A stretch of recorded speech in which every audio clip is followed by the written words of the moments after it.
Elísio, desde o início, se dedica à dinamização do patrimônio cultural brasileiro. E a gente acabou colocando o patrimônio material como o ponto focal. A gente precisa de equipes multidisciplinares, né? Isso aqui é um trabalho de engenharia?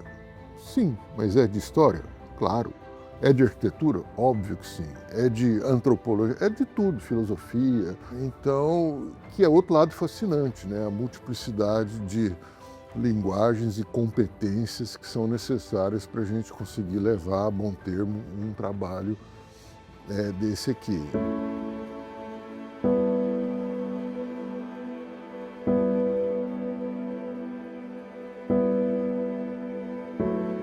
Conforme as limpezas foram sendo feitas, as surpresas foram surgindo, né? A equipe que trabalhou aqui, né, foi encontrando peças tanto construtivas quanto também de uso do dia a dia, também em relação à estrutura, né? Rachaduras muito importantes, vãos abertos que estavam comprometendo a estrutura. E a obra de consolidação foi exatamente com esse objetivo, né, de focar em cada um deles e fazer o tratamento adequado, de uma maneira que, sem danificar a estrutura existente, e respeitando toda a estética dela, né, a construção dos materiais daquele local pudesse ter sido tratado, né, corretamente. Bom, existe uma importância significativa porque a igreja ela teve múltiplos usos ao longo dos séculos. Então, apesar de ter sido construída como uma igreja para devoção a São José da Boa Morte, ela enfrentou também o desafio de se manter viva na comunidade, enquanto as práticas mortuárias modificaram com a proibição de enterramentos dentro de igrejas no século XIX, e depois disso ela virou símbolo da luta camponesa na região.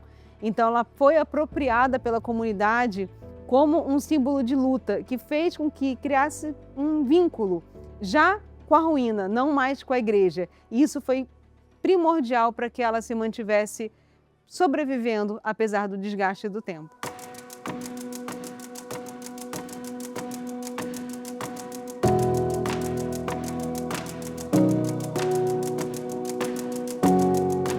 A relevância é extraordinária, uma relevância que a gente não consegue nem medir até onde ela vai chegar, porque a consolidação dessas ruínas aqui, ela é histórica e ela é muito importante não só para Cachoeiras de Macacu, mas para o estado do Rio e para o nosso país, porque aqui conta muita história, nossos antepassados, muita coisa que aconteceu no Brasil aconteceu aqui.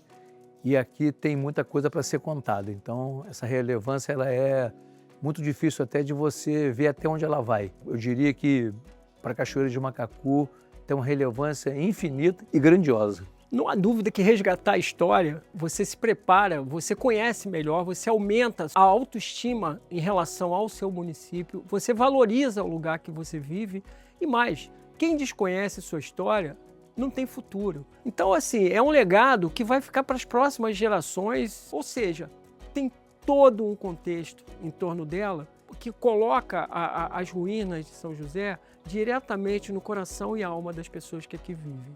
Acreditamos que o investimento na restauração das ruínas de Cachoeiras de Macacu tem um papel importante na preservação do patrimônio cultural. Ao investirmos na conservação de bens culturais nos territórios onde atuamos, a NTS contribui para proteger a memória coletiva, valorizar a identidade da comunidade local e fortalecer o vínculo dessa comunidade com a sua própria história. Esse patrocínio gera um legado positivo, especialmente para a comunidade impactada pela construção do GAZIG em 2023. O investimento de 18 milhões via Lei Rouanet no projeto das ruínas representa uma forma concreta de retorno social ao território, garantindo a ampliação do turismo na região e a economia do entorno.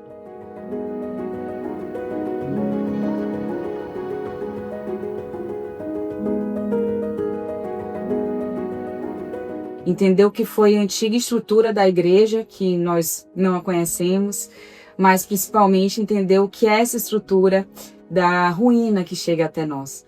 Esse estado tão pitoresco, tão cheio de qualidades e nuances, que é o estado de ruína dessa edificação. O projeto das novas estruturas internas à ruína, que é o mezanino e o altar, que pretendem rememorar as antigas estruturas do coro e do altar, foram feitas com desenho contemporâneo, usando um material igualmente contemporâneo, que é o aço cortem. Isso buscou respeitar a ruína, preservar o seu aspecto, mas trazer nova perspectiva, uma nova visualização para as pessoas dentro desse espaço. Além disso, as novas estruturas do centro de referência e do administrativo, assim como todo o projeto de entorno da ruína, foi feito preservando principalmente o gabarito e respeitando o gabarito da pré-existência, ou seja, a ruína ela não é muito alta, ela não possui uma volumetria muito grande. Por isso, as novas estruturas também foram feitas em um aspecto menor para respeitar essa dimensão da pré-existência. A gente recebeu muitos visitantes da comunidade e todos eles ficavam fascinados, né? Alguns depoimentos muito emblemáticos, por exemplo, a minha avó se casou aqui. Então, esse amontoado de pedras faz parte da família. Então, o centro de referência é uma parte importante que completa o significado disso aqui hoje.